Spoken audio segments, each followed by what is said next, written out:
someone is stealing from us, and they're stealing from us in a big way. I'm talking about tens of thousands of pounds. Heartbreaking for me and my team in our business. We've got a warehouse, it's got millions of pounds worth of stock in it. And someone was stealing that product, that's probably a member of staff, then selling it to someone else that's been selling it at Boots House. How did I find out all about this? Well, a member of my staff rang me about 6 weeks ago on a Sunday morning.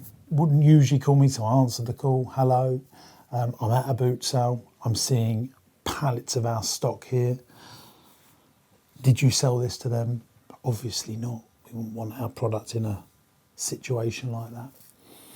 So I got up Sunday morning, skipped my coffee, got my Ray-Ban Meta glasses that have got cameras and audio on, and I coached myself on the way, not to confront the person, but to gather evidence, find out if this was a regular thing, if it's been happening a long time. Can they get more stock, get phone numbers, get number plates, get video footage, get conversations? I recorded everything, and I've now made the decision that I am going to share it on this YouTube video with you to show you that being a business owner isn't all about unicorns and rainbows. Actually, there's lots of tough stuff to deal with. You know, we make lots of good videos on the channel about growing businesses, but these are the things I also have to deal with. So I'm going to show you that footage, and then after that, I'm going to show you me confronting my team on this debacle of a story. Here it comes.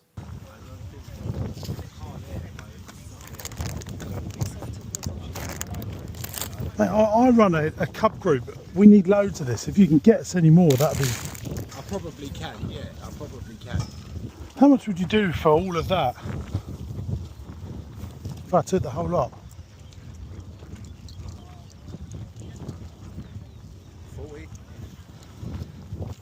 Did you just hear what that bloke said? I could have that whole orange punnet of stock, which by the way was an Amazon delivery bag. So obviously Jeff Bezos, you need to check out what's going on here in boot sale land in UK, because I think a lot of your stolen Amazon stock is being sold there.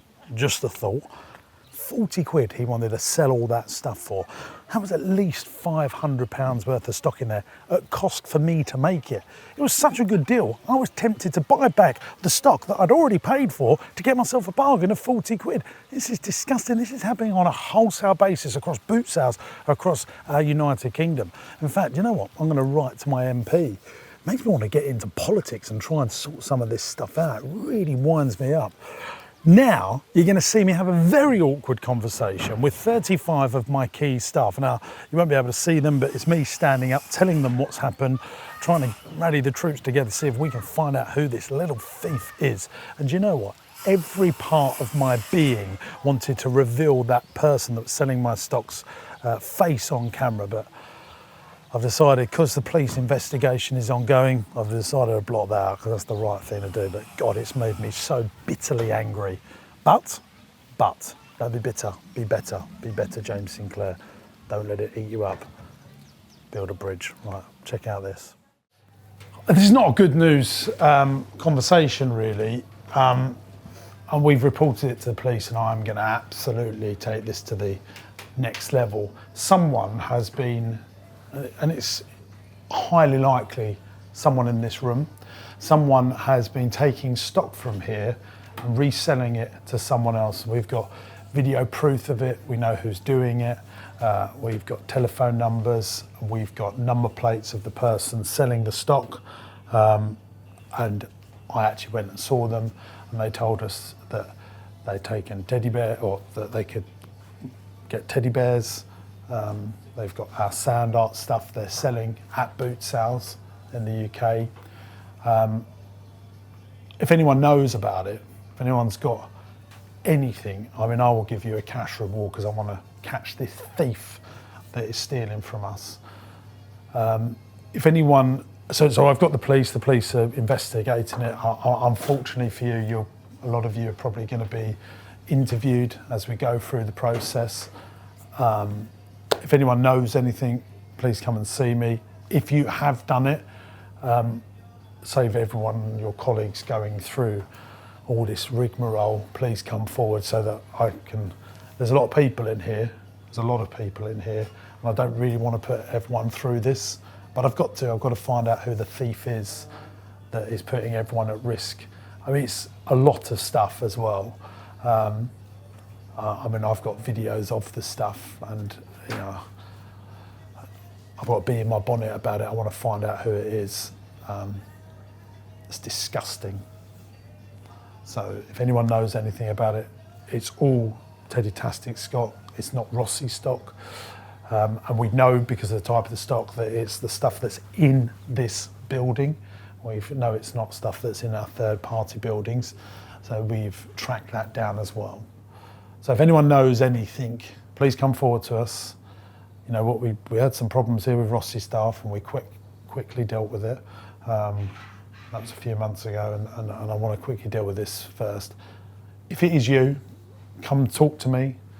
I'd rather know, and we deal with it in our own way rather than, you know, getting difficult about it, and it really puts everyone else at ease. That's the right thing to do. It is highly likely it's one of you guys. And so if someone wants to be dishonest, in all my years of being in business, they will find a way. We can put all the systems and process in place, but if a dirty little thief wants to find a way of ruining everyone's life, they will do it. I have had roller shutters being ripped off warehouses in the past for people to get in. If they want to get in, they will get in. But you know, someone is doing it that works for us, which is the disgusting thing. And I'd really, if it's you or you know anything, I'm begging you to come and see me so that I don't have to put you all through this. Anything, I just need you to, you know, I just want everyone to, I'm sorry that I have to bring it up in front of everyone. I'm sorry to the Rossi team, but it might be one of you guys because you work in this building, but it is just Teddy-tastic stock that we're aware of. Last time it was Rossi stock, and we found out, and those people are no longer working for us. So please, well, there you go, gang. Not great watching, is it? It's not stuff that I want to do. I've been a victim of crime over the years, many, many times, been broken into so many times. I've had arson, where people have broken into play centres, set it alight. I've had safes ripped from the ground, iron shutters off walls. Yeah, crime is crime, and you just have to deal with it and get on with things as quick as possible, because the police can take months to deal with something like this. And I think they will get it dealt with, but I want to stop anyone stealing anything else from us. There's like 35 staff in that building. Very tough. Very, very tough is. Hopefully we've stopped it. And one of the top tips here is, if you're doing management accounts, you must do your stock takes to see if there's a variation in gross profit. If you have up and down gross profits, that is one of the fastest ways of finding out if people are stealing from you, especially if you're a stock business. In my experience, that shows you more than CCTV, because the data, the numbers show you that something's happening with your stock. You want a nice, steady Eddie gross profit, in my opinion. There we go, gang. Right, come on, let's go. Let's move on to something a bit better. I think people would realise probably secret of opportunity.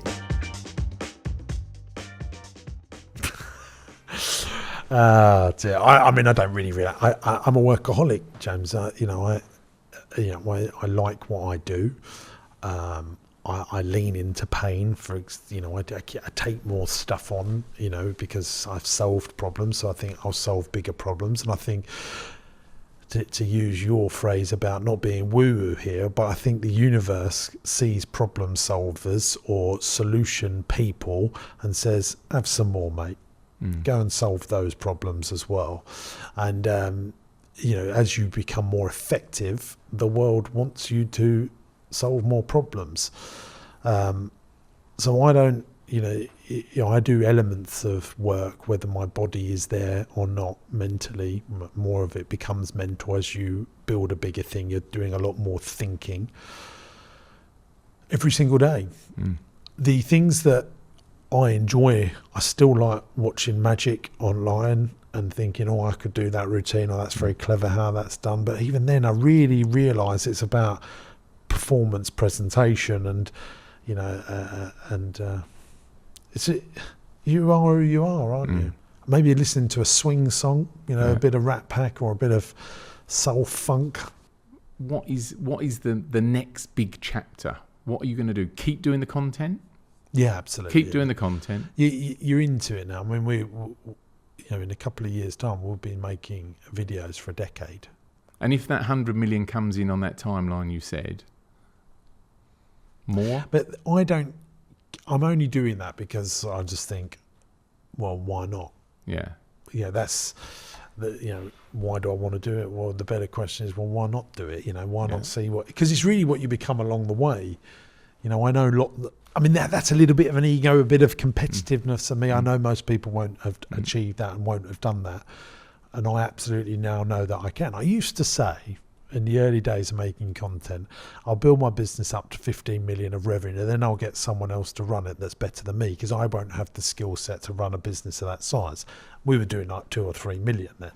But you grow into it, don't you? You get better, and you work on yourself. You get. Great thing about entrepreneurs and business owners is the successful ones are very good at moving tribes to better people, where most human beings will not do that. Oh. They grow up in a street, they grow up in a community of puller-downers, and it's very hard to escape. The environment is suppressive around them and controlling, and that's where they've got to move out of that environment sometimes.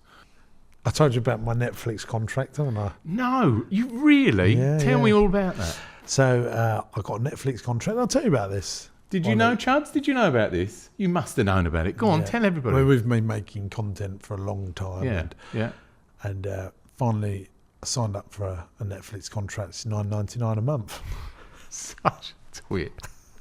Is that the joke? It's such a twit. See, Ollie likes it, don't you, mate? Did you think you did a little spark? Hey gang, James here. Great news. Business Masterclass is coming back to London. This is my ultimate 2-day event that will grow the profitability and size of your business so that you can have a commercially profitable enterprise that works without you in it. I've run this event before. People absolutely love it. We get rave reviews, and I'd love for you to come along. Imagine 400 business owners in a room serious about growing their business. Imagine the connections you can make. I'll be on stage teaching you all the stuff that I've learned over the last 20 years in 2 days to seriously scale your business up. If you want to find out how to buy companies, raise finance, get customers, and make your teams as profitable as possible, then this is the event for you. Look, it comes with my 100% money back guarantee. You come along to this event, and if at the end of day one you go, do you know what? I haven't got 10 times value out of what I've paid for this. I'll just give you your money back. And there's no sleazy sales on the day. It's just me delivering all the stuff that I know about growing businesses. And I can't wait to meet you. I'll be there. We'll have a little chat with the other 400 people in the room. It's big enough, but intimate enough to really learn the stuff that I know that scales businesses. So get your tickets now before the price goes up. And I'll see you at Business Masterclass to grow your business. So I'm here in London today in this studio. I'm going to be making some content for QuickBooks. If you don't know who QuickBooks are, they're a big accountancy software. And I'm doing it for an agency, like a Shoreditch trendy agency called Trendy Grandad. And I'm the oldest one in the building today, so I could be the granddad. I'm going to be sitting right here sharing some pearls of wisdoms that I've learned over the last 2 decades to help entrepreneurs and business owners grow their business. Let's get some sneak peeks.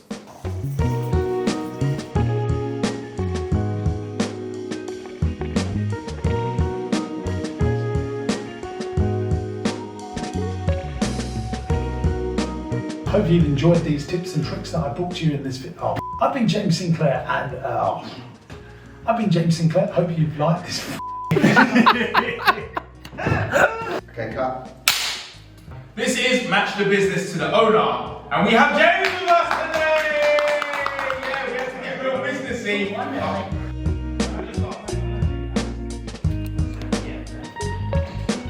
If I can dig into that a little bit more, you talked about I've seen in videos you've mentioned the children's play area that then sparked the toy industry and business that you've bought. What is the moment for you that then you think, okay, we're going to fold this in, this makes sense and is profitable? That's a great question. What I look for is if we're spending a certain amount with a supplier, I'm thinking, how can we bring this in-house? So we've got quite a big food services business. We were spending around £250,000 a year on ice cream. So we bought the Rossi Ice Cream Company and started selling our own ice cream in our own venues. And then we had the challenge that we was buying in food and drink, and we had vehicles that could deliver food and drink via our ice cream fleet, so we started doing that. Then we bought another big food services business called Cafe Deli, which gave us a big fleet of vehicles so that we could keep that cash flow within our organisation. I'm James Sinclair, I'm a multiple business owner and I've been an entrepreneur for a number of years.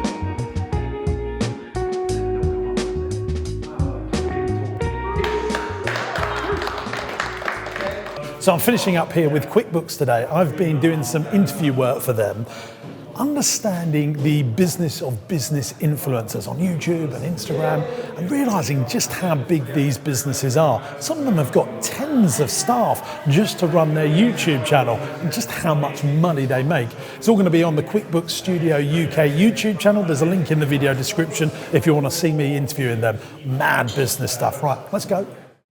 Look at this, gang. We are in the Leicester Square Theatre, and that's in Leicester Square. What a good name, Em. Marketing team probably spent a couple of hours coming up with that. This is going to be filled with about 400 go-getters, entrepreneurs, business owners, people that really want to develop themselves. They want to go from here to there. They want to go for super success. About an hour of Q&A. I don't know what this audience are going to ask me. I've got to be on my game. I'm going to do about half-hour talk at the beginning. Just all the best things that I've learned in a quarter of a century.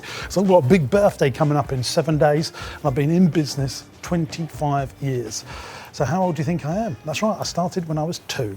So let's do it. So what are you up to now? So I am preparing my talk for tonight's theatre show. Let me explain what I do. If you're a business owner, entrepreneur, you're probably going to have to do a pitch at some point, and there's massive power in giving a really good pitch. And you don't have to use a computer. In fact, I find writing it down makes it top of memory so that when you're going and giving your talk, you're really powerful.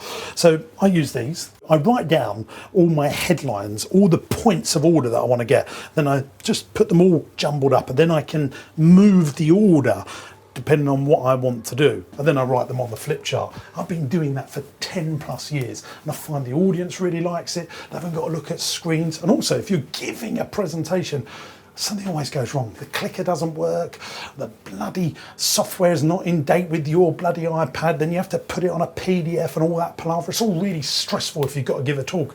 So I find good old fashioned pen and paper is the best way of doing it. Right, let me carry on.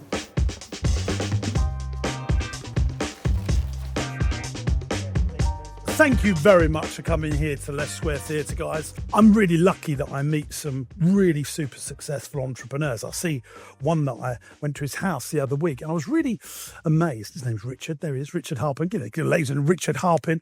This guy's done very well. He's got a massive house. His house is so big, he's got a McDonald's on the driveway. That's the level of this man's wealth. What I was shocked about Richard, well, not shocked, it sort of reaffirmed my beliefs. When we got in, we was going to do this interview, we was prepping up for the interview.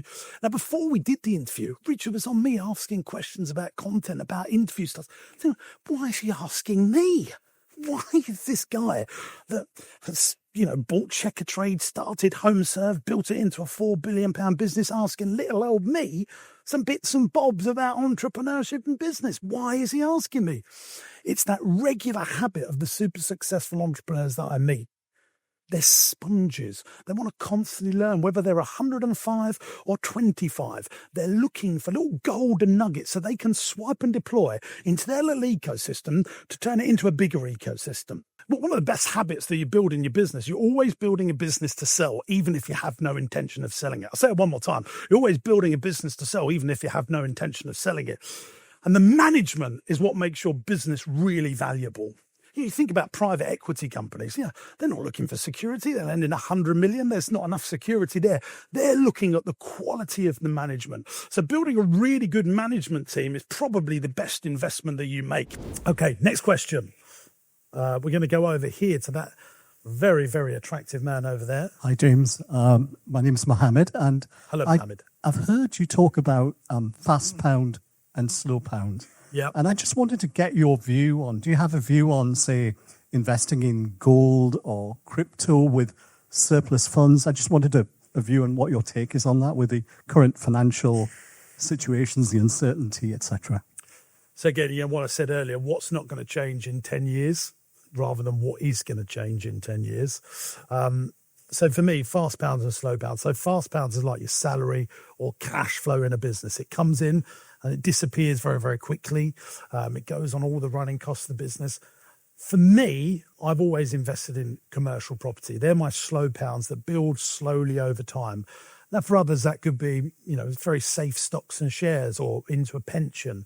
For me, I like commercial property. That's my gold. That's my stocks and shares, and then I'm getting an income from it each month.